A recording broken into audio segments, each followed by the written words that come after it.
Күйеуім маған өз үйімізде ақ опасыздық жасады.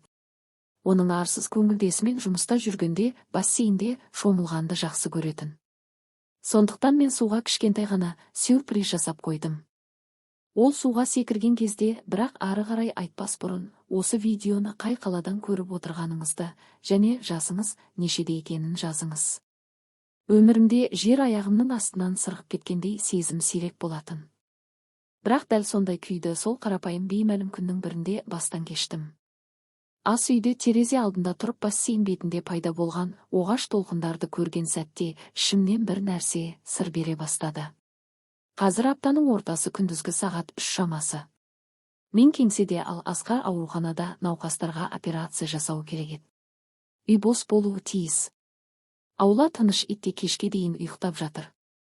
Бірақ су сыбырлап, сен жалғыз емессің Ақмарал дегендей. Жүрегім дір етті. Қолымда өзіммен бірге жұмысқа алып жүретін ауыр қара сөмкені еріксіз қаттырақ қыстым. Бұл айда жұмыстан 3-ші рет ертерек оралып бірдеңенің дұрыс еместігін сезіп тұрмын. Бірде су иісі өзгеше, бірде сүлгі суланған, бірде ыдыстар жинаусыз қалған. Ал бүгін бәрі ашық айқын көрінді. Бассейн жанындағы шезлонгта 2 сүлгі жатыр, екеуі де жаңа, бірақ суға малынып ауырлап қалған. Мен осы сүлгілерді өткен 8 наурызда өзім таңдаған едім. Дүкенде ұзақ жүріп ең жұмсағын, ең әдемісі нәзік көгілдір түстісін алғамын. Енді олар суға малынып қарауытып кеткен. Біреу сүртініп тастап ойланбастан қалдырған сияқты. Жандағы үстелде 2 ыдыс тұр, біреуі дерлік бос, екіншісі толы, бірақ жиегінде қып-қызыл далаптың ізі бар. Бұл менікі емес. Мен өмір бойы тек қанық емес түстерді ғана қолданамын, ең қаттысы қызғылт. Ішім тас болып қатып қалды. Бұл қорқыныш емес, бірақ ашу мен реніш бар.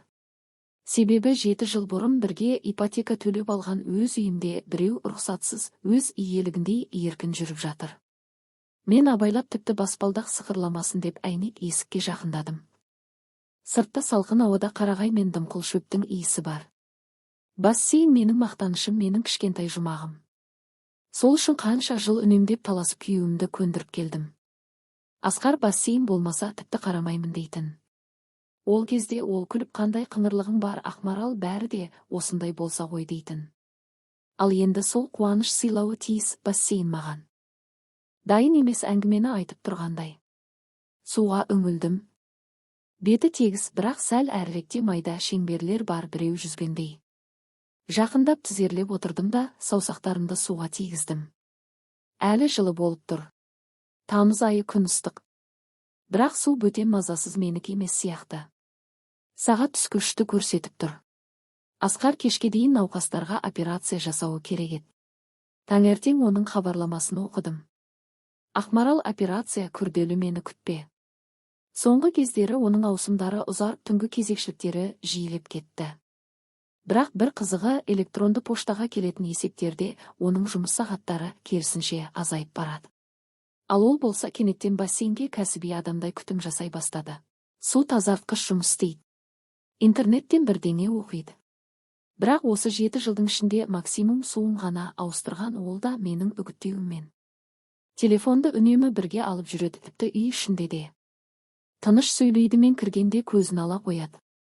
Таңертең мүлде қарамайды. Киімімді киіп жатқанда ол сірә асығып кеткендей үнемі шапқылап жүреді. Мен заңгермін. Өмір бойы ажырасулар, мүлікті бөлісу, дау, жанжалдарды көріп өстім. Дәл осы сәтте өзіме айттым. Ақмарал, дәлелдерді жина. Қанша рет клиенттерімнен естідім. Күйеуім измена жасады, бірақ дәлел жоқ. Мен оларға үйреттім, барлығын құжаттаңдар, асықпаңдар, ойланыңдар деп. Енді өзім сол жағдайдамын. Автоматты түрде үйге кірдім, ыдыстарды алдым, абайлап тек аяғынан ұстап, жеміс қапшыққа салып сейфке қойдым. Дипломым мен еңбек кітапшамның қасына. Пайдасы тиеді. Ары қарай ваннаға кірдім. Душ есігі сәл ашық. Шыныда жаңа тамшылар шұңқырда, ұзын ашық шаштар. Менікі емес. Менің шашым қысқа қара, ал бұл ұзын әрі боялған. Барлығын бөлек пакетке ыдыстармен бірге салдым. Сол күні кешке Асқар түн ортасына жақын үйге келгенде мен залда жұмысымды жасап отырдым. Қағазға тереңінен қарағандай қимылдадым. Оған қарадым, биік мықты таныс бет, тек шашында ақ сәл көрініп қалған.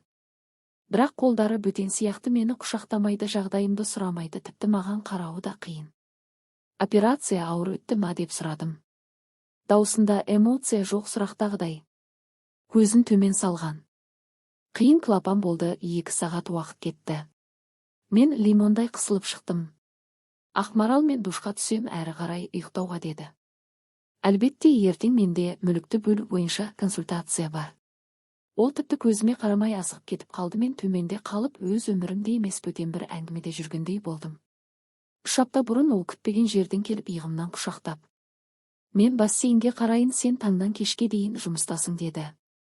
Жай ғана бетімнен сүйді. Сол кезде ойладым, қарапайым қамқор.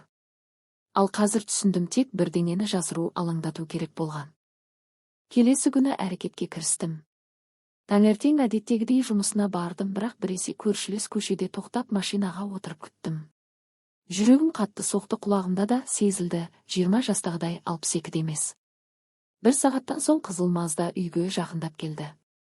Машинадан шамамен 30 жастағы бойшаң арық қыз шықты. Спорт клубының сияқты, шашы ашық, қымбат костюм сәнденіп алған. Қақпада алдында бірнеше минут тұрды да өз үйіне кіргендей өтіп кетті. Телефонға бәрін түсіріп алдым. Кейін жұмысқа бардым. Ойымда тек бір нәрсе: салқынқандылықпен әрекет ету, материал жинау кезекті, күрделі процесс сияқты. Кабинетте есікті жауып, бұрынғы тергеуші Саматқа хабарластым. Ол менің істерімде көп көмектеседі. Енді жеке күзет керек дедім. Аулаға және бассейнге қоятын камералар сіздің үйіңізге ма деп сұрады. "Иә" дедім. "Міне, осы қызды тексеріңіз, фотосын жіберемін." Сол күннің кешінде менде телефон арқылы барлық камераларға қол жетімділік болды. Камералар аулаға, бассейн үстіне, холға қойылды. Самат ескерткен, барлығы уақытпен, датасымен жазылады. Мен бас изедім, ішім дірілдеп, мұның бәрі мен туралы емес сияқты сезілді. Келесі 2 апта бойы мен үндемей бақыладым. Сәт клубынан Марина деген фитнес тренер аптасына 3-4 рет үйге келетінін көрдім. Камера бәрін жазды. Бассейндегі жүзуі, Асқармен бірге шарап ішуі, оның үйге кіруі, бәрі тіркелді. Мен факт болады дегеннің бәрін жинадым. Қорыққаным жоқ, жылағаным да жоқ, тек бір түрлі ауыр, бос сезім болды. Себебі білетінмін, бұл әңгіме енді ғана басталып отыр, және бұл жолы мен өзімді алдатпаймын. 2 апта бойы өмірімді сырттан бөтен киноны көргендей бақыладым. Басты кейіпкер енді мен емес, күнделікті ритуалды автоматты түрде орындайтын шаршаған әйел. Таңертеңгі шай, содан жұмыс, ал кешке үлкен әдемі, бірақ кенеттен бөтен болып кеткен үйге оралу. Ішімде бәрі аударылып кетті. Тек бір нәрсе өзгермеген, менің жоспарым ғана, соңғы бөлшегіне дейін дәлел жинау. Тергеуші Саматтың айтуынша, Марина шынымен де сәт клубында фитнес тренер болып жұмыс істейтін. Ол әрдайым жалғыз қызыл Маздасымен келетін, жеңіс алған адамдай, сенімді, ештеңеден өзін шектемейтін. Кейде қымбат спорттық костюмде, кейде қысқа шорти мен ақ кроссовкаларда, жаңа ғана жарнама түсірілімінен шыққандай. Камераларға бәрі анық түсіп көрініп тұрды. Ол үйге сенімді, сол үйдің иесі сияқты кіретін. Кейін анықталды, Асқар оған қақпа мен сигнализацияның кодын берген. Ол қонақ бөлмеден көз алмай тікелей тоңазытқышқа барады. Шампан бөтелкесін алып өзіне құяды. Содан кейін сыртқа шығып, кроссовкаларын шешіп, сүлгіні шезлонгқа абайлап қояды да бассейнге түседі, өз үйінде жүргендей мен емес. Кейде Асқар кейінірек келетін. Дәрігер әрдайым галстукпен, ал үйде қарапайым футболкамен киініп, күлімдеп, үйге қамқор болып көрінетін. Олар күліп құшақтасып, камераларға қарамай, ешкім көрмейтіндей еркін жүретін. Мен сол сәтте бұрынғыдай салқын қандылықпен қарап отырдым, бұрынғы клиенттердің отбасылық істерін зерттегендей. Тек бұл жолы жағдай өзіме қатысты болды. 2 апта бойы бірде-бір истерикаға жол бермедім. Кеңседе бәрі жоспар бойынша. Үйде 2 адамға арналған кешкі ас. Асқар жиі кешігетін болды, кейде гаражға шығып кететін, кейде ауруханада шұғыл консультацияға бару керек екенін айтатын. Бірақ мен кезекшілік кестесін білетінмін. Түндердің жартысында бөлімде болмайтын, ал жұмыс сағаттарын есептегенде азайып барады. Ол мен ештеңе байқамайтынымды ойлады, мен үшін тек жұмыс, ал қалғаны маңызды емес деп. Бірақ олай емес еді. Сәрсенбі күні таңертең бәрі өзгерді. Мен әдеттегіден ерте ояндым. Жүрегімде белгісіз уайым бар, күрделі істен бұрынғыдай. Асқат жұмысқа дайындалып үйде қағаздармен айналысып жүр. Мен шайымды құйып оған қарап тұрдым да, міне менімен бірге 20 жыл өмір сүрген, бірге үй салған, қуаныш пен қайғыға бірге төзген, жоғалтуларды бірге өткерген, ата-анамызды бірге жерлеген, қызымызды бірге өсірген адам. Ал қазір бізді не бөліп тұр? Сенде тағы да операция ма деп сұрадым, даусымды қалыпты етіп сақтап. Бүгін маңызды операция бар еді деп Асқар көзін алып кружкасын жинай бастады. Клапанды ауыстыру керек болады. Қашан ораларымды білмеймін деді. Мен бас изедім, бәрін бұрында бірнеше рет естігенмін. Күні бойы скандал жасауға бола ма жоқ па деп ойладым, бірақ өзімді ұстадым.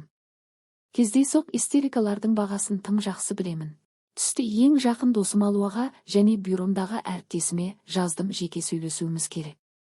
Тек біз екеуміз деп. 3 сағаттан кейін біз менің кабинетімде отырдық. Есігі жабық, жалюзилер төмен түсірілген. Мен ноутбукты қосып оған камерадағы видеоны көрсеттім. Асқар мен Марина бассейнде күліп құшақтасып шампан іше отырып, кейін ол душқа барып менің сүлгілерімді пайдаланады. Алуа видеоларға қарап сосын тек бір дем алды. Ақмарал, құдай-ай, мен сенейін бе, ол осындайға бара алады деп. Мен оған қарамай тек бас изедім. Енді не істейсің деді ол. Мен өзіме ғана тән нәрсені істеймін, істі соңына дейін жеткіземін дедім. Барлығын жинаймын, құжаттаймын, керек сәтті күтемін де, содан кейін сондай соққы беремін, бәрі таңғалатын болады. Алуа ұзақ үнсіз отырды, кейін менің қолымды қысты. Тек абайла, жақсы ма? Ең бастысы өзіңді жоғалтпа. Кім екеніңді ұмытпа. Мен ашы болса да күлімсіредім, сен мені білесің ғой. Мен әрдайым істі соңына дейін жеткіземін, бірақ ақылмен. Сол кеште үйге келгенде ішімде шамамен мұздай тыныштық орнаған еді. Асқар қайда бар екенін білмей, мен дәптерімді алып барлық қадамдарымды жаздым. Қандай құжат жинау керек, есеп-шоттарды қалай қорғау, бәрін қалай рәсімдеу керек. Содан кейін бүгінгі камера жазбаларын тексердім. Марина тағы да үйде болды. Бассейнде жүзді, күліп ас үйде бірдеңе іздеді, кейін ваннадан біреуге телефон соқты, менің халатым мен сүлгімді киіп. Маған көрініп тұрғаны ештеңеден қорықпайды, бөтен осы өмірге үйреніп қалғандай, өзінікі сияқты. Келесі күні таңертең мен әдеттегідей жұмысқа шықтым, тек жол бойында аквариум дүкеніне тоқтадым, сылтаумен балықтарға азық алу үшін. Шындығында бассейнге арналған кейбір ерекше заттарды сатып алуға бола ма екен, соны тексергім келді.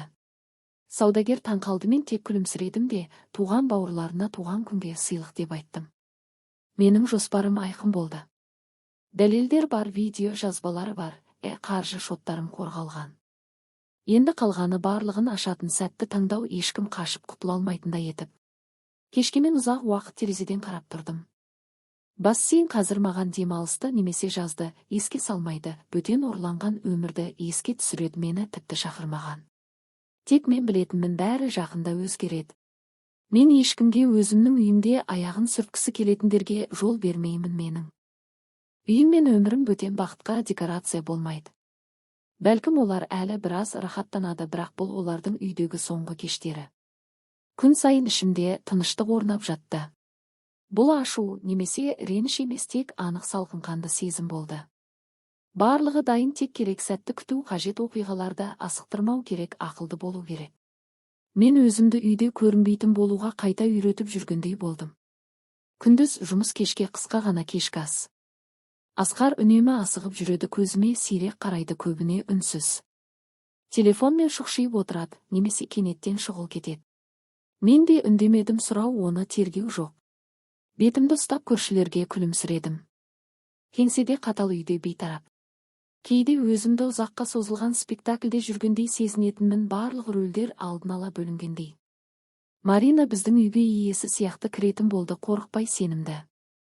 Оның келгеннен кейін кішкентай нәрселер өзгеретінін байқай бастадым. Ваннадағы иіс су азайып кетеді. Сүлгілер дұрыс қойылмай қалады. Ұнаған кружкам үстел шетінде қалып қояды, ал тоңазытқыш әдеттегіден тезірек босап кетеді. Соңғы жылдар мен жалғыздыққа үйреніп кеткенмін, әсіресе қызым Астанаға оқуға кеткеннен кейін. Бірақ мені өз өмірімнен ығыстырғаны жағымсыз болды. Көрініп тұрғандай аз ғана уақыт қалды, және мені жай ғана өшіреді таптайды, ешкім байқамайды. Бірақ мен берілетін адам емеспін. Өмірде көп нәрсені көрдім, мінезім сондай, бәрін бастан кешіремін, бірақ өзімді таптатпаймын. Бір күні таңертең мен әдеттегідей жұмысқа шықтым, бірақ көршілес көшеге машина қойып аулаға қарап жайлап күттім. Жүрегім қайтадан қатты соғып, саусақтарым дірілдей бастады. Сағат 9:30 шамасында біздің үйге қызыл көлік келді, бұл Марина еді. Кесте бойынша тағы бір қымбат костюмде, биік туфлиде, иығына салынған сөмкемен. Ол жылдам қақпаның кодын теріп аулаға кірді, жан-жағына қарамай. Мен оған қарап тұрып қорқыныш сезімін жоғалтқанымды білдім. Телефонымды алып көлігін бетін кірген сәтін суретке түсірдім, бәрін нақты уақытпен сақтадым. Бір сәт ойланып қалдым, расында енді менің өмірім осылай ма? Өз қаламда өзімнен жасырыну, дәлел жинау, тек өзім үшін, клиент үшін емес. Күні бойы тұман ішінде өтті. Сотта басқа бір отбасының жанжалына куә болдым. Ойланып қарасам, олар тек ескі жиһаз бен пәтер бөлмесі үшін ғана дауласып жатыр. Ал менің жағдайымда бәрі басқаша еді. Әріптестерім ештеңе байқамады, тек Алуа ғана мені аңдып қарады, бірақ сұрақ қойған жоқ. Уақыты келгенде бәрін айтып беретінімді түсінді. Кешке үйге ерте оралдым. Өзім көзіммен көргім келді, мен жоқ кезде не болып жатыр. Тыныш қақпаны ашып аулаға кірдім. Үйде абсолютті тыныштық. Тек алыста бассейн тазалатқыш дыбыс беріп тұр. Ас үйге бардым, үстелде печенье сынықтары, шампан бөтелкесі, ыдыста айқын далаптың қызыл ізі. Барлығы таныс. Содан соң ваннаға кірдім. Айнада тағы жаңа із. Парфюмдерім өз орнында емес. Жатым бөлмеме отырып дәптерімді алып бәрін жаздым. Шімде сезім қайтадан мұрагерлік істеріне оралғандай. Тек қазір күдікті жанымның қасында, ал зардап шеккенмен. Бір сәтте түсіндім, мен тек бақылап отырғаным жеткілікті емес. Іске кірісу керек. Сол кеште Алуаға қоңырау шалдым. Ертең сенің көмегің керек деп сыбырладым. Басымды ғана емес, осы үйді де ретке келтіргім келеді. Алуа ештеңе сұрамады, тек бас изеді. Солай десең, мен әрдайым қасыңдамын деп. Мен ерте жатып ұзақ қозғала алмай ұйықтадым. Әйел әрдайым адал емес екенін сезетінін айтады, рас. Күйеуім менімен бірге емес екенін білу үшін маған дәлелдеу керек болмады. Бірақ мен оған бәрінің ақырында жазаланатынын, ешкім жай кетпейтінін түсіндіргім келді. Ертеңгісі күні бәрі кесте бойынша өтті. Жұмысқа шықтым, бірақ алдымен аквариумға бардым. Алдын ала тапсырыс жасалған еді. Сатушы 20 жас шамасындағы жас жігіт таң қалды. Сізге бақалар тәжірибе мақсатында көп керек пе деп күлімсіреді. Уайымдама, дедім мен. Содан соң гипермаркетке бардым. Қалың қара пленка, бірнеше бақаға арналған тас қаптамалары. Барлығы күнделікті тізім бойынша. Салондық өмірдің соңына емес, әдеттегі демалысқа дайындалғандай. Үйге келгенімде тыныш еді. Ескі шалбарымды киіп, шашымды қысқа ғана жинап аулаға шықтым. Бассейн күн сәулесінде жарқырап тұрды. Барлығы мінсіз таза. Бірақ ішімде сезім бар, суға қарап тұрғандай, аспандағы дауыл жақындап келеді. Мен абайлап дүкеннен алған контейнерлерді ашып бассейнге кішкентай бақаларды салдым. Содан соң екі үлкен бақаны абайлап жібердім. Оларға үйренуге уақыт бердім. Барлығын сабырмен, асықпай істедім.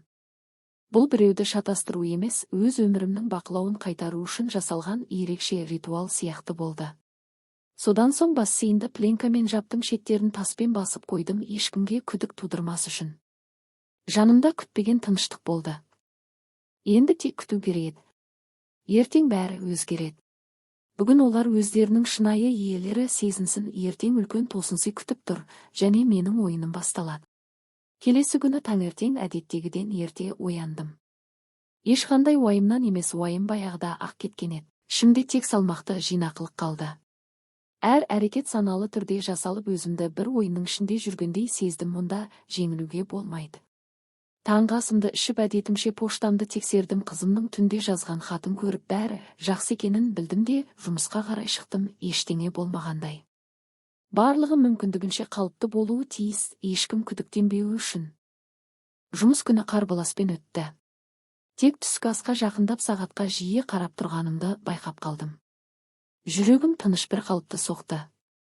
Сезім ерекше қиналыс күту емес, керісінше бір босататын нәрсені күтетіндей. Сағат 3-тер шамасында тергеуші Саматтан қысқа хабарлама келді. Барлығы тыныш, олар жарты сағаттан кейін келеді. Мен күлімсіредім. Енді менің үйім бақылауда. Енді мен иемін, ешкім байқалмай кіре алмайды. Сағат 3 жарыстарда телефондағы қосымша арқылы болып жатқанды бақылап отырдым. Ауланың бұрышындағы камера қызыл Мазданың біздің қақпаға бұрылғанын көрсетті. Марина әрдайым сенімді өз үйінде тұрғандай кірді. Ол жаңа купальник киген, үстінде жұқа ақ көйлек, қолында үлкен сөмке мен шампан бөтелкесі бар. Қақпадан асықпай тыныштық сақтап үйге кірді, тоңазытқыштан құлпынай алды. Стакан алып ішіне құйды, жан-жағына қарамады. Содан кейін далаға шықты да бассейнге жақындап тоқтады. Оның бетіндегі таңданысты көрдім. Қара пленка судың бетін жауып тұр, шеттерінде ауыр тастар қойылған, ештеңе қозғалмас үшін. Марина жақындап келіп тасты жылжытып көрді, кейін пленканы баяу абайлап шешті. Мен тынысымды ішімде ұстап қарап тұрдым. Оның қолы дірілдеді. Алғашқы бақаларды көрді, олар судың бетінде бұрылып жүр. Марина тізесіне отырып қарап тұрды, бұл не нәрсе екенін түсінгісі келгендей. Кейін алғашқы бақа шықты, үлкен көздері лас. Марина сілкініп стаканын шөпке түсіріп алды, айқайлап жіберді. Ол кері шегінді, жолда сөмкесін аударып тіпті жүгіріп үйге кірді. Аулада оның қорқып айқайлаған дауысы ұзақ естілді. Асқар бассейнде қорқынышты бірдеңе жүр. Кім істеді мұны? Мен бұл көріністі біртүрлі қанағат пен аздап мұң аралас сезіммен қарап тұрдым. Бірақ мен білетінмін, бұл тек басы ғана. Арттарынан суықты сезінсін. Бірнеше минуттан кейін Марина қорқып қолдары су болған күйде Асқарға қоңырау шалды. Мен микрофон арқылы естідім. Асқар, бассейнде бірдеңе бар. Енді оған түскімде келмейді. Мүмкін біреу әзілдеген шығар, тыныштал болды. Күйеуім әлсіз тыныштықпен айтты. Марина заттарын жинап асығыс аулаға шықты, бассейнге күдікпен қарап машинасына отырып қатты есікті жауып кетті. Мен демалдымда ұзақ уақыттан кейін алғаш рет күлімсіреуге мүмкіндік бердім. Кешке Асқар жұмыстан үйге оралды. Мен оны ас үйде кездестірдім, әрдайым тыныш, ештеңе болмағандай. Күн қалай өтті деп сұрадым, газетімнен көз алмай. Жай, деді ол біртүрлі қобалжыған күйде. Көршілер қоңырау шалды, бассейнде бірдеңе пайда болған екен. Ертең тазартатын адам шақыру керек. Әрине шақыр, деп салқын жауап бердім. Мен ертең сотқа барамын, жұмыстарым көп, дедім. Ол маған қорқынышпен қарап, мен одан көбірек білетіндей көрінемін бе деп ойлады. Бірақ мен мүлде салқын қандылықты сақтадым. Сол кеште ұйықтау қиын болды. Барлығы ішімде тоқтап тұрғандай. Қорландым ба, қуандым ба, өзімде түсінбедім. Ішімде бір ғана сезім қалды, бұл соңы емес, керісінше енді басталды. Енді екеуі де әр сәтте бірдеңе болып қалмай ма деп үреймен күтетін болады. Мен өз өмірімнің тізгінін аз да болса қайта қолға алдым, сол аз ғана бақылау мен үшін жеткілікті еді, сынбай қалуым үшін. Мен білетінмін, бұл тек бірінші акт, нағыз шешуші сәт әлі алда. Олар берілмей күресетін әйелмен бетпе-бет келудің не екенін әлі сезінбеген. Бақалар мен ит шабақтардан кейін үйде біртүрлі тыныштық орнады. Асқар пәтершінде мина тасталған алаңда жүргендей сақтықпен қозғалады.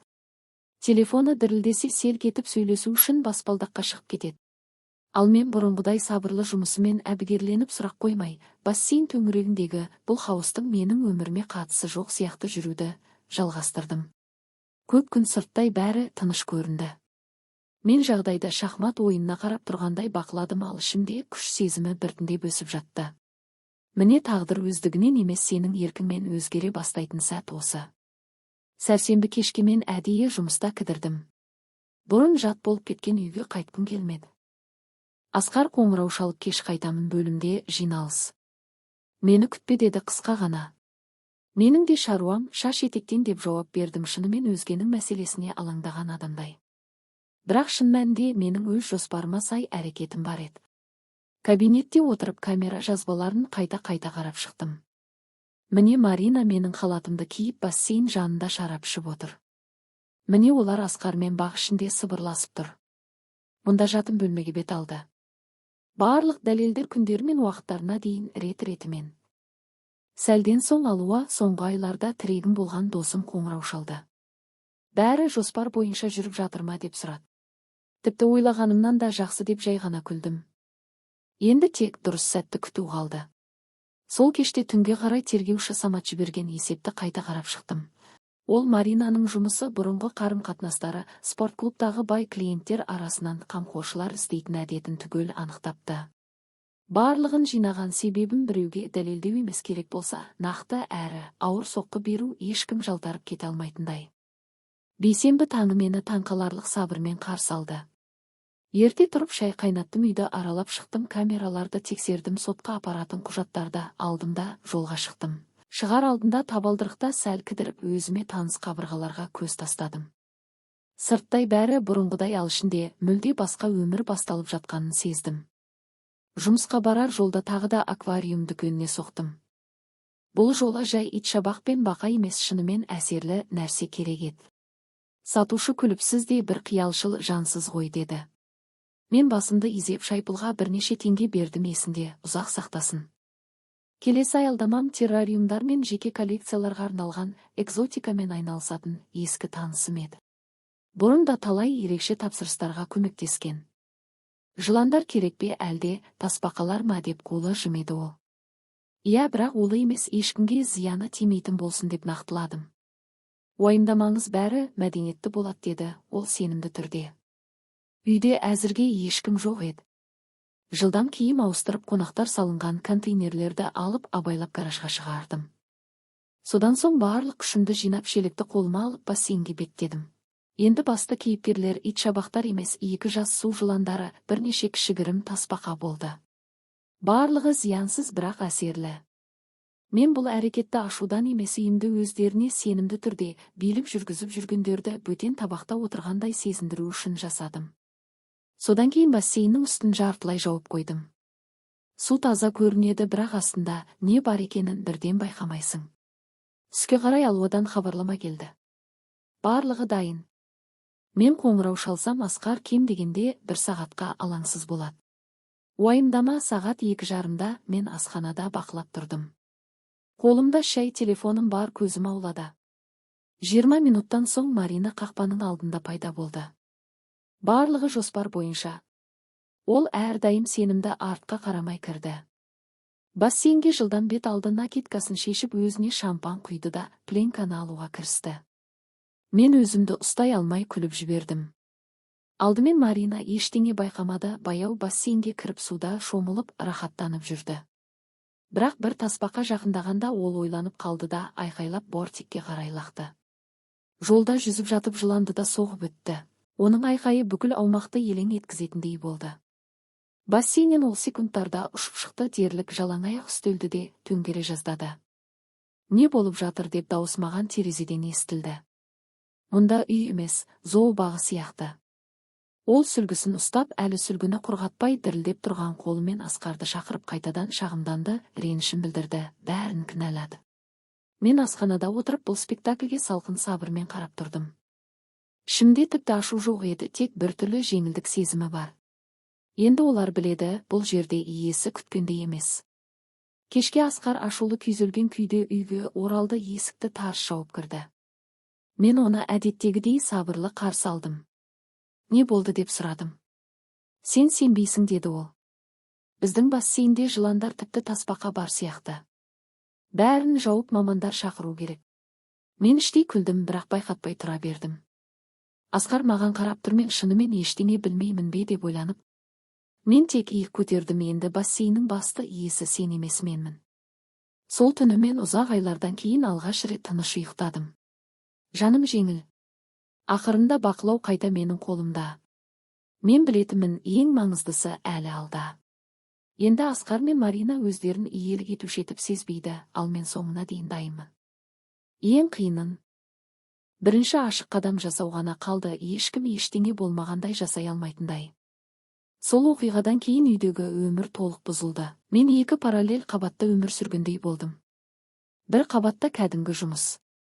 Екінші қабатта алдамшылық көлеңкесі, әр қимыл, әр көзқарас ескерту, шағын сынақ сияқты. Асқар дауысы төмен, ішке кіріп кететін болды, үнемі қобалжып, үйге келіп бірінші бассейнге қарап шығады, қайтадан бірдеңе көрмес үшін. Ал менің жүйкем сабырлы. Қорқыныш, реніш бәрі жоғалды. Тек сенімділік қалды. Осы айлар ішінде өзімді құрбан рөлінде көп сынадым, содан соң түсіндім, енді мені аяп жататын адам болғым келмейді. Енді мен жағдайдың иесімін, әрекет ету уақыты келді. Жұма күні таңертең мен әдеттегіден ерте тұрдым. Түннен бері жаңбыр жауып, аспан бұлтты, тыныш. Шай қайнатып асханада отырдым, құжаттарға көз жүгірттім. Бүгін маңызды күн, бәрі өз орнына келеді. Асқар ұйқылы, ояу түсіп келді, беті шаршаңқы. Мен оған шай ұсынып, қалайсың? Жақсы ұйықтадың ба? Деп сұрадым. Жұмыс көп, бәрі ойдағыдай болмай жатыр деп бұрқ етті. Мен күлімдедім, денсаулығыңа зиян тигізбе Асқар, дәрігерлерде қазір жүктеме көп. Асқар иық көтерді, көзін түсірді, ұзақ үндемеді. Соңғы кездері ол менімен сөйлесуден қашатын болды, мен сұраймын ба деп қорқып жүргендей. Ал мен керісінше ештеңе сұрамай, шағымданбай, тек өз шаруаммен айналысып жүргендей кейіп таныттым. Айтпақшы, мен бүгін кешкісінде кешігіп барамын. Жұмыста кездесуім бар, кейін анама соған біраз болды, көріспедік. Асқар жеңіл дем алды. Ол үшін бұл сигнал болды. Үй қайтадан бос. Күні бойы жұмыста қарбаласпен уақыт өтті. Бірақ іштей мен бүгін кешке дайын болдым. Түскі 3-ке қарай мен тергеуші Саматпен кездесім. Қолға толық құжаттар, қоңыраулардың көшірмелері, камера жазбалары және Марина жайлы толық мәлімет түсті. Енді бұл бәрі менің қалқаным әрі қылышым болды. Одан соң мен Алуамен кездестім. Ол заң тұрғысынан бәрін дұрыс дайындауға көмектесті. Барлық құжаттар дайындалды. Ажырасу туралы мүлікті бөлу өтініштер мен сенім хаттар. Мен білетінмін, бұл процесс басталған соң артқа шегінуге жол жоқ, кез келген сценарийге дайын болу керек. Жұмыс соңында мен ұзақ уақыттағы танысым бұрынғы судья Ернарға қоңырау шалдым. Ол бір кездері менің тәлімгерім болған. Ернар, кеңес қажет дедім. Ол тыңдап ұзақ үндемеді, кейін сыбырлап айтты, Ақмарал, асықпа. Барлығын сабырмен жаса. Айқайлап та қақырап та істеме. Ең бастысы, өзіңді жоғалтпа. Соңында шындық пен абырой әрдайым жеңістен маңызды. Мен иық көтеріп қана қойдым. Осы жолы мен жай ғана жоғары болғым келмейтінін, әділеттілік қажет екенін білдім. Адамдар сатқындықтың салдарын түсінуі тиіс. Үйге қайтар алдында кондитерлік дүкенге соғып, өзіме кішкентай сыйлық ретінде бәліш сатып алдым, шыдамдылық пен төзім үшін. Үйде қараңғы, тыныштық. Мен шамды абайлап қосып асханаға бардым. Барлығы дайын еді. Үстелде құжаттар, папкалар бойынша орналасқан, барлық дәлелдер тәртіпте, заң құжаттары, қол қойылған, сотқа арналған материалдар дайын. Тек Асқарды күттім. Кеш ұзарып кетті. Ол 9-ға таяу келді. Өңі шаршаған, бірақ дауыл күтіп тұрғандай. Үйге кіріп мені залда көрді. Бұл не деп абайлап сұрады, әзілдер аяқталғанын түсініп. Бұл соңғы айларда саған қатысты білетінімнің бәрі. Фото, видео, қоңыраулар көшірмесі, Маринаға жұмсаған қаражаттарың, оның біздің үйге келулері, дедім мен сабырлы дауыспен. Ол орындыққа отырды, құжаттарға үнсіз қарады. Мен жалғастырдым. Енді ештеңе болмағандай әрекет етпеймін. Бұл сенің жасаған әрекеттеріңнің нәтижесі. Ол басын көтерді, бірақ бұрынғы сенімділік жоқ, жұмсақ қараған көздер де жоқ. Ақмарал, қажет емес деді. Қажеттінің бәрі бар. Сенен тек осы құжаттарға қол қоюды сұраймын. Ажырасу туралы қағаз, мүлікті бөлу, бәрі менің атыма. Сен өз мүлкіңмен кетесің, әрі қарай ештеңе жоқ.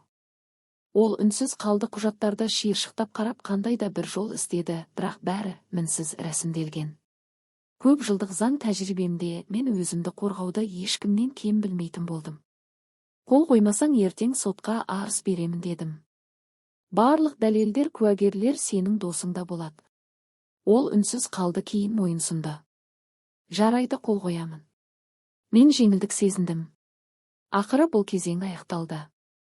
Ол кетіп тек чемоданын есікке қалдырғанда, мен ұзақ айлардан кейін алғаш рет еркін жыладым. Бірақ бұл мейірімге емес, босануға деген көз жас болды. Артымдағы ауыр жүк түскендей сезілді.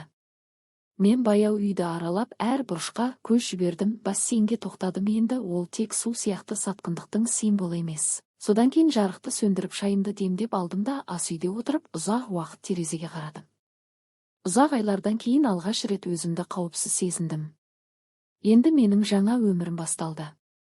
Алда қиындықтар боларын білдім, бірақ тағдырым қайтадан өз қолымда. Енді ешкім мені өз үйімнен ығыстыра алмайды. Асқарсыз өткен алғашқы түн біртүрлі тыныш болды. Таңға жуық оянып кенет түсіндім. Ешкім есікті тарс ашпайды, ас үйде сыбыр естілмейді, баспалдақпен ауыр қадамдар естілмейді, дәлізде жұмысқа жиналып тұрған адам жоқ. Тек мен ғана бармын, және үй ақыры қайтадан менікі болды. Тыныштық біртүрлі, бірақ жанға жайлы еді. Тіпті бос кеңістік те таза көрінді, ұзақ дауылдан кейін күн шыққандай. Терезеге жақындап аулаға көз салдым. Бассейн мәселесін бір жола шештім. Мамандарға хабарласып суды толық ауыстыруды, бәрін тазалап уақытша жабуды сұрадым. Бұл жолы бақалар да, итшабақтар да, басқасы да жоқ еді. Тек тынышты қалыпты күнделікті өмір қалыпқа келу. Ұзақ уақыттан кейін алғаш рет таңғы асты сыртта үнсіз ішіп отырдым. Қою шай қайнаттым, жаңа піскен нанды алып үстіне май жақтым. Университеттен кейін тұрмысқа шықпай тұрған кезімдегідей. Өзіммен өзім қалғандай сезім. Сезім біртүрлі еді, қайтадан 25 жастағыдаймын, бәрі жаңадан басталғандай. Бірақ бұл жолы әбігерсіз, еш өтіріксіз. Енді мен өз құнымды, еңбегімнің бағасын, үйімнің қадірін білемін. Ол күні тұрмыстық шаруалармен айналыстым. Бассейнге қатысты жұмысшылар келді, электриктер жарықты жөндеді, дәліздегі шамдарды ауыстырдым, дүкенге азық-түлікке шықтым. Бәрі қарапайым көрінгенімен жанымда бұрын сезілмеген тазалық бар еді. Ешкім мазаламайды, ешкім бұйрық бермейді, әр тиын үшін есеп сұрамайды. Кешке қызым видео қоңырау шалды. Анашым, қалайсың деп. Жақсымын қызым, шынымен. Ол маған ұзақ қарады, жүзімнен бірдеңе іздегендей. Мен сенің бәрін жеңетініңді білетімін. Сені мақтан тұтамын, мама. Мен оған барлық егжей-тегжейді айтпадым. Тек бәрі аяқталды, енді бәрі жақсы болады дедім. Бірнеше күннен кейін қайын ене Мәрия хабарласты. Ол маған әрдайым екінші анамдай жақын еді. Оның өмірі оңай болмаған, баласын жалғыз өсірді, 2 жұмыста еңбек етті. Ажырасу оған ауыр соққы екенін білдім, бірақ жасырудың қажеті жоқ еді. Қала ортасындағы шағын шайханада кездестік. Мәрия апа бәрін сөзсіз ақ түсінді. Қолымды қатты қысып, Ақмарал, сен мықтысың. Мен мұны әрқашан білетінмін. Ұлым мен ойлағаннан әлсіз болып шықты деді. Олай демеңіз, дедім жұмсақ үнмен. Ол ересек адам. Бұл оның таңдауы. Мен енді өзімді сыйламайтын өмірде қала алмаймын. Ол басын изеп көз жасын сүртті. Шыныңды айтқаның үшін рахмет. Өзіңді жоғалтпа, өтінем. Мен уәде бердім. Бұл әңгіме оған ауыр тиді, бірақ менің жек көрушіліктен емес, өзім үшін шешім қабылдағанымды түсінді деп ойлаймын. Одан кейін өмір өз арнасымен жүре берді. Кейін таныстарымнан естідім. Асқар қала шетінен уақытша бөлме жалдапты, әрі қарай не істерін ойлап жүрген көрінеді. Марина оның өмірінен тез жоғалды. Оған сезім емес, әдемі, қамсыз өмір керек болған екен. Ал ақша мен үй болмай қалғанда бәрі тез жалықтырды. Асқар бірнеше рет маған жазды, әуелі кешірім сұрады, кейін налыды, соңында көмек сұрады. Мен сыпайы бірақ нық жауап бердім. Әркім өз ісіне өзі жауап береді. Ол енді қайтып жазбады. Мен үйді реттедім. Өткен өмірді еске салатын заттардың бәрін алып тастадым. Ескі тыстарды тастадым, жиһаздың орнын ауыстырдым, төсек жабдықтарды жаңарттым. Ал бассейннің орнында енді шағын жапон бағы пайда болды. Бұл бұрыш мен үшін ерекше символға айналды. Бұрын тек ауырсынып әкелген нәрсені де өзіне тән әдемі дүниеге айналдыруға болады екен. Алуа менің досым осы уақыт бойы әрдайым жанымда болды. Құжаттарға көмектесті, менің әңгімелерімді тыңдады, кейде тек үнсіз жанымда отырды, мен сөз таппай қалғанда. Енді сен шын мәнінде еркінсің, деді ол бір кеште. Мен бұрында еркін едім, тек оны білмедім деп күлімсіредім мен. Бар болған оқиғалар менің үстімдегі бір қабатты алып тастағандай болды. Ішімде енді ашу, реніш жоқ. Тек жетілген сабырлы күй бар, дауылдан өтіп аман қалған сезім. Енді ешкім мені өз өмірімнен шығара алмайды. Кештерде бақта ұзақ серуендеп тыныштықты тыңдайтынмын, қызғылт балықтарға қарап ойлайтынмын. Кейде ауырсыну бұл тек нүкте ғана, одан кейін жаңа тек өзіңе тән өмір басталады. Алда әлі қиындықтар күтіп тұрғанын білетімін. Жалғыздық тәтті емес, бірақ бұл енді менің таңдағаным. Менің үйім, менің өмірім, онда сатқындыққа орын жоқ. Қалғаны тек соңғы нүкте ғана, бірақ мен оған дайынмын. Асқар толық кеткеннен бері ай өтті, ал алғашқы күндер бір түрлі бос еді. Кешке үй келесің, тыныштық, ешкім күтпейді, ешкім шуламайды. Дастарханды бөлісу немесе азық-түлікті талқылаудың қажеті жоқ. Бірақ бұл тыныштық біртіндеп мені жалғыздыққа емес, еркіндікке үйретті. Сол еркіндік туралы мен көп жылдар бойы естігенмін, бірақ ешқашан шын сезінбегенмін. Мен өзім үшін өмір сүруді баяу абайлап үйрендім, бәрі сынуы мүмкіндей сезіммен. Таңертең ерте сыртқа шығып шай ішіп, сырттағы машиналар мен аулада жүрген мысықтарды бақыладым. Үйде бәліш пен тазалық иісі болды. Ешқандай бөтен зат жоқ еді. Бәрі қайтадан менікі болды, тіпті бірден емес. Достарым қоңырау шалып кездесуге шақырды. Мен енді бас тартпайтын болдым. Асқармен театрға бардым, әріптестермен шайға бардым. Жас кезімдегі арманымды іске асырдым, сурет курсына жазылдым. Бірінші рет соңғы жылдарда сезіндім. Өмір енді тек менің қолымда, бірдеңе қаласаң, жай ғана қолға алып көр дедім ішімнен. Жаз ортасына жақын жаңа мини тоғанымның жанындағы орындықта отырдым. Бұрынғы бассейннің орнына алтын балықтары бар бұл кішкентай тоған мен үшін тыныштық бұрышы болды. Мұнда бұлтты күндерде де демалғым келеді. Шайды құйып тыныштыққа құлақ түріп ойладым. Бірнеше апта ғана өтті, бірақ мен жаңа өмірді бастан өткергендеймін. Кейде өткенді еске алатынмын. Асқармен бірге үйді қалай салдық, ас үйді қайда қоямыз деп ойластырдық, аулаға қандай гүлдер егу керек. Жаңа бассейнге қалай қуанып едік, қызым алғаш рет суға секіргенде. Барлығы ойға оралады, тәтті де, ашы да, бірақ енді ашу немесе реніш жоқ. Тек тәжірибе, мінез, барлығын сабырмен өткергеніме рахмет сезімі бар. Бірде Асқар қайта қоңырау шалды. Сәлем. Ақмарал, қалайсың? Жақсымын деп жауап бердім. Дауысы шаршаған, басқаша болып шықты. Егер көмек керек болса, хабарлас деді. Рахмет деп адал жауап бердім, бірақ енді бәрі менің қолымда екенін білдім. Кейін ол тағы бірнеше рет жазды. Көбірек өзінің жеңілдеуіне арналған сияқты. Ал мен түсіндім, өмір дәл солай тиісінше айналды. Оның жаңа қарым-қатынас жасау әрекеттері тез аяқталды, және ақыры ол жалғыз қалды. Ал мен оны енді аямадым, тек менікі емес еді. Жаз соңында қызым мен Алуаны, тіпті қайын енем Мәрия апаны қонаққа шақырдым. Пирогымды пісіріп, сырттағы үстелді сәндеп, жалбыз бен лимон қосып шай қайнаттым. Біз ұзақ отырып ескі естеліктерді күліп еске алдық. Біреу көз жасын сүртіп алды, біреу жаңа оқиғаны айтып берді. Енем Мәрия үнсіз қоштасарда маған былай деді. Сен тек шыдаған жоқсың, Ақмарал, сен бізге, бәрімізге үлгі болдың. Қызым мені құшақтап, енді мен нақты білемін, қалай өзін ұстау керек, тіпті бәрі күйрей бастағанда да деді. Мен оларға қарап отырдым да, ұзақ уақыттан бері алғаш рет өзімнің жалғыз емес екенімді сездім. Өмір жалғасуда, және ол енді шын мәнінде менікі, толыққанды менікі. Күзде үйде жөндеу жұмыстарын бастадым. Қабырғаларды қайта боядым, жиһазды қайта орналастырдым, артық заттарды алып тастадым. Көбірек кітап оқи бастадым, серуендедім, бақшамен айналыстым. Әр кеш сайын мини тоғанымның жанындағы орындыққа шығып, тыныштықта отырып ойладым. Кейде балықтар мен балалардай сөйлесіп, кейде болашақ туралы ойладым, онда реніш пен қорқынышқа орын жоқ еді. Бір сәтте өзімді былай деп таптым. Енді мен жалғыз болудан қорықпаймын. Керісінше жеңілдік пен шынайы ересек еркіндік сезілді. Қаласаң өміріңе біреуді кіргізуге болады, қаламасаң өзіңмен жалғыз қаласың. Кешке бақтағы шамдар жанғанда сыртта шай ішіп отырып ойладым. Қанша әйел осындай жағдайдан өтеді, сатқындық, ажырасу, ешкімге қажет болмай қалу қорқынышы. Бірақ шыдасаң, сынбасаң, өзіңде тірек табасың. Мен әрбір әйелге айтар едім, ешқашан берілмеңіз, өзіңізді жоғалтпаңыз, жалғыз болудан қорықпаңыз. Жалғыздық жазалау емес, керісінше бәрін өзіңнің жолыңмен қайта құру мүмкіндігі. Тағы бірнеше ай өтті. Мен жаңа өмірге күлімсірей үйрендім, өткенге ризашылық білдірдім, болашаққа қорықпай қарадым. Үй шын мәнінде менікі болды. Жан тынышталды, жүрек еркін болды.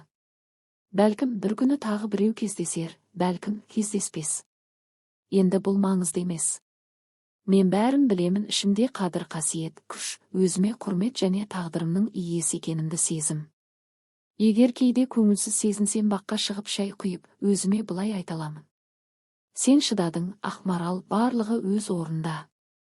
Осы әңгімені соңына дейін тыңдағандарыңызға рахмет. Пікірде жазыңызды және қай қаладан екеніңізді жазып қалдырыңыз. Лайк басып арнаға жазылыңыз. Алда өмірден алынған жаңа, шынайы оқиғалар күтіп тұр.